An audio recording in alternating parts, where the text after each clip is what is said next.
So what does space travel actually look like in 2050? I mean, really look like. Forget the old sci-fi tropes. We are on the very edge of a totally new reality, a bustling, busy world just beyond our own atmosphere. Let's jump in and explore what our interplanetary future is really going to be. Look, this is about so much more than just planting flags and leaving footprints. This new golden age is being fired up by two massive forces at once: our deep scientific curiosity and a brand new, powerful commercial drive to build a real, working economy off-planet. The whole game is shifting from just visiting space to actually living and working there. Okay, so let's just take a second to appreciate how huge this shift is. We're going from these rare, incredibly expensive, government-led expeditions to something that's, well, routine. Driven by both public and private money, costs are absolutely plummeting, which means the number of flights is going to skyrocket. It's not about visiting anymore. It's about habitation. Honestly, it's the difference between a once-in-a-lifetime camping trip and building a brand new city. And the first, most incredible change? It's happening right over our heads, in low Earth orbit, or LEO for short. You gotta stop thinking of it as a quiet scientific outpost. Imagine it as Earth's new industrial park, a bustling hub of commerce and innovation. So what's the engine behind all of this? Two words: reusable rockets. They are the absolute game changer. I mean, they're slashing the cost to get to orbit by an unbelievable 95%. This is what makes everything else possible. It makes getting to space affordable, frequent. We're talking about daily launches from multiple spaceports. That's the near future. And when access gets that cheap, the infrastructure just explodes. So forget about a single international space station. By 2050, we're going to see a whole network of private stations.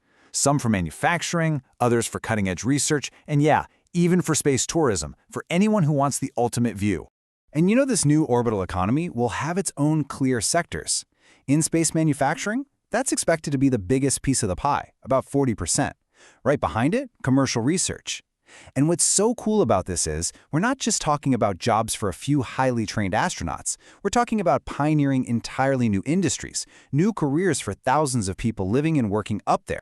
So what are we actually making in orbit? Well, we're making things that are just impossible to create with Earth's gravity pulling down on everything. We're talking about perfect crystals for life-saving drugs, super strong metal alloys you can't forge on Earth, and even 3D printing parts using materials that we've sourced from the moon or asteroids. This is absolutely pivotal for our expansion out into the solar system. All that work in orbit, it's all building towards something much bigger. Our next destination? The moon. But by 2050, you have to stop thinking of the moon as the end goal. It's not. It's the most critical piece of infrastructure we have. It's our gateway to everywhere else. And here's why. The moon's most important new job is to be our refueling station. Think about it. If you can make rocket fuel on the moon, you don't have to haul it all up from Earth's deep gravity well. It completely flips the economics of deep space travel on its head. It makes the rest of the solar system accessible. Now, this is all possible because of a concept called in situ resource utilization, or ISRU. It sounds complicated, but it's a really profound idea: living off the land. To have any kind of permanent home in space, we have to learn how to use the resources that are already there. It's the only way. So how does it actually work? Well, the process is just beautiful. We'll send robots into these permanently dark craters on the moon to mine water ice. From there, you process it into liquid water. Then you use electricity to split that H2O into hydrogen and oxygen. And there you have it. You combine them and you get powerful, clean rocket fuel. Oh, and by the way, that oxygen, yeah, that's also what you breathe. But let's be real for a second. The moon is going to be a tough frontier. It is not an easy place to live. We'll have to deal with intense radiation, that incredibly abrasive lunar dust that gets into everything, and of course, the huge psychological challenge of being so isolated. We'll probably need to bury our habitats and rely on a ton of advanced robotics to get by. Okay, so with the moon set up as our forward operating base, we can finally take that next giant leap. By 2050, human missions to Mars are going to be well underway, and the #1 rule from day one will be self-sufficiency. The first people on Mars, they won't be tourists. They'll be pioneers in the truest sense of the word. Their whole mission is to prove that we can create a sustainable foothold on another planet. We're talking small, modular habitats designed for survival, for research, and for laying the groundwork for everyone who comes after. And just like on the moon, living off the land is everything. Those settlers will literally pull carbon dioxide out of the thin Martian air to create breathable oxygen and methane for fuel. They'll drill for subsurface ice to get water for drinking and farming.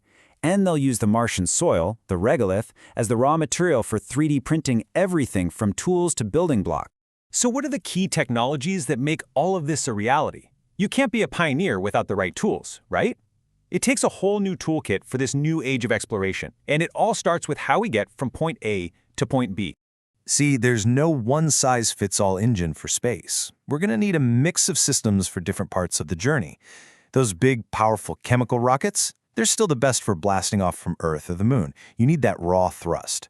But for the long haul to Mars with a human crew, you want speed. That's where nuclear thermal propulsion comes in, cutting travel time and radiation exposure.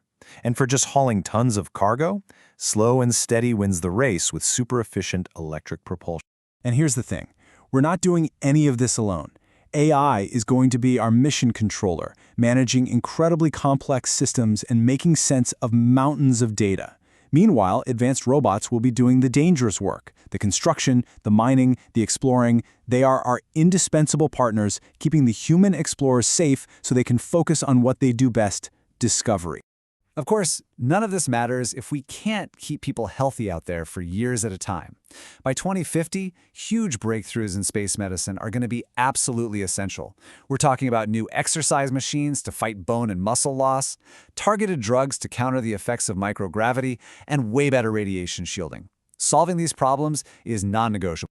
So you put all these pieces together, the cheap access, the orbital factories, the lunar gas station, the Martian outpost. What do you get? What does it all mean? We are talking about the dawn of a true interplanetary civilization, a fundamental expansion of what it means to be human, with all the incredible social and economic changes that come with it. This future is going to be built on a whole new dynamic. You'll see national space agencies like NASA leading the way on pure science and exploration. But at the same time, you'll have private companies fiercely competing to provide the services, the transportation, the innovation. This partnership will speed everything up, pushing us towards things like asteroid mining. But it also brings up some huge new questions, right? Like who owns what in space? And how do we govern these new frontiers? Which really leaves us with one last big thought. As we build these permanent homes on the Moon and Mars, something fundamental starts to shift in our identity. A child born in 2050 will grow up looking at the night sky knowing that we are out there. So the question you have to ask is, at what point do we stop being a species from Earth and start becoming a species of the solar system?